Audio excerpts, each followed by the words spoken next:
Top stories in this week's paper. A recent trash audit shows grimy truths. Despite a lack of recognition and support from the university, the Chico State Bass Fishing Club was ranked 7th in the nation. In arts, Reefer Madness opened April 14th and will close on May 14th at the Chico Cabaret. Adventure Outings sets up summer trips for students to go rafting, camping, and surfing. Hello and welcome to the April 27th edition of the Orion. I'm Angelyn Avery. And I'm Paige Robinson. Thank you for tuning into our webcast. Angelyn, it's nice to have you back. We missed you last week. I'm glad to be back, and it's such a beautiful day out, and we decided to switch it up a bit and shoot outside. Exactly. Now let's find out how the closing of the Aquatic Center is affecting Chico State's wakeboarding team. Forebay Aquatic Center, which lies alongside Lake Oroville, just off Highway 70, will close early next semester due to a lack of funding from Chico State's associated students. I think the main reason that we're shutting down is because the amount of money it takes to run the facility, hire staff, have staff working, really isn't matching up with the demand that students have for the facility. They're not the ones coming out here.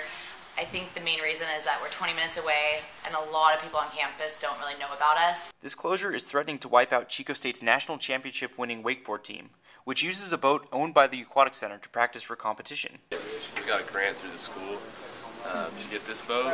Working with the Aquatic Center, doing lessons and clinics on the weekend for the community. So that was kind of our relationship that we built with the Aquatic Center to get the grant for the boat. In an effort to save their club, which is struggling to keep afloat without a boat, has begun a letter-writing campaign to the family and friends of its members in order to raise the $30,000 it needs for a new boat. That's kind of lit a fire under our club now to work towards getting our own boat so that we can stand alone as an organization.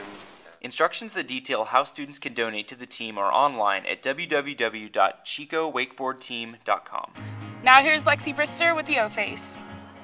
For years now, the Orion has featured a special section of the paper for something that's as common in college as all-night study sessions. That something is sex. This semester, the sex column is mine. I'm Lexi Brister, and I think sex and relationships have one major goal: to make yourself happy. This week, do you ever feel like your schedule is getting in the way of your sex life? The solution is simple.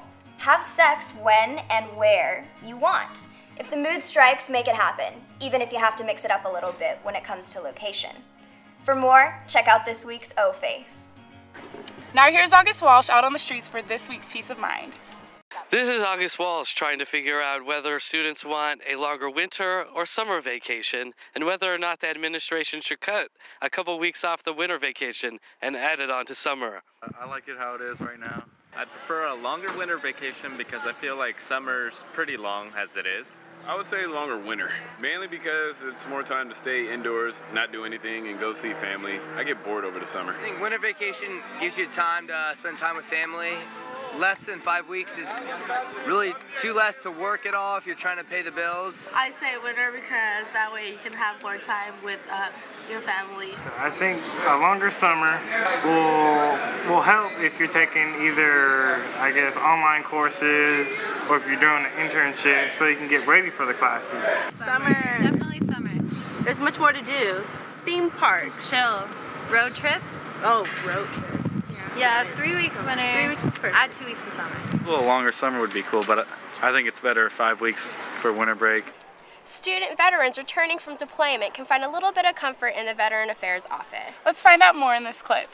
Chico State ranks in the top 15% of military-friendly schools, and with around 300 student veterans on campus, groups like the Student Veteran Organization and the Office of Veterans Affairs help get veterans back into civilian life. It's the best thing that's happened to the Student Veteran Organization, just to relax in between classes, use the internet access. It's great, but it's really kind of too small for the amount of veterans that we're getting returning.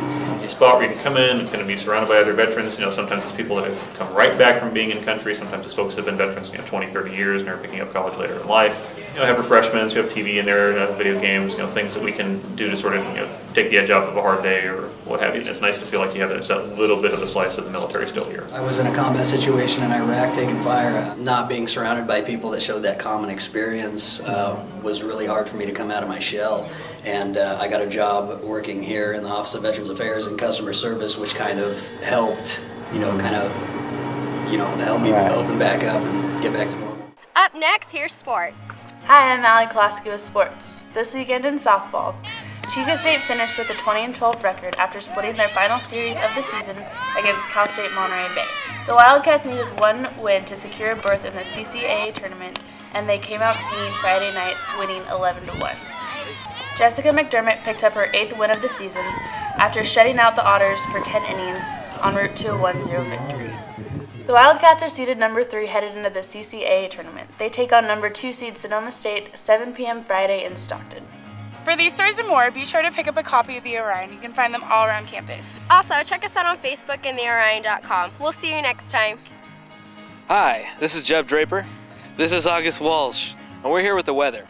Today, it's going to be partly cloudy and comfortable. Tomorrow it's going to be all sunny and hot. On Friday, it's going to be partly cloudy and comfortable. And then it's going to be extremely hot.